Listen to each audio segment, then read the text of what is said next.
ලොකු හෝටලයක රසට කෑම හදන්න පුරුවන් ෂෙෆ් කෙනෙක් ඉන්නවා. දවසක් ඔහුට අමුතු සිදුවීමක් වෙනවා.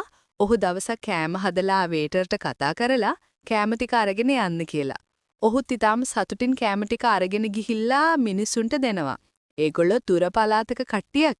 එයාලා කෑම කනකොට කෑම හරිම රසයි. එයාලට ඇත්තටම සතුටුයි මේ වගේ කෑම එකක් කන්න ලැබුණ එක ගැන. ඒ නිසා මෙයාලා හෝටලේ ප්‍රධානියාට කතා කරනවා. ඉන්පස්ව ප්‍රධානියාට මේගොල්ලෝ ස්තුති කරනවා මේ වගේ රස කෑමක් හදලා දුන්නට. ප්‍රධානියා කියනවා මට නෙවෙයි ස්තුති කරන්න ඕනේ අපේ හෝටලේ ෂෙෆ්ටයි කියලා. හෝටල් එකේ ප්‍රධානියා කියනවා. ඉන්පස්ව හෝටලේ ප්‍රධානියා ෂෙෆ් ගෙන්නනවා එතනට.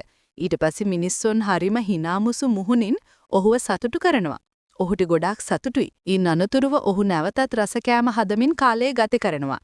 ඇත්තටම මේ වගේ මිනිසුන් වෙන්න ඕනේ ඔබත්. මතකේ තියාගන්න ඒ වගේ පුද්ගලයෝ අගය කරන්න. සුබ දවසක්.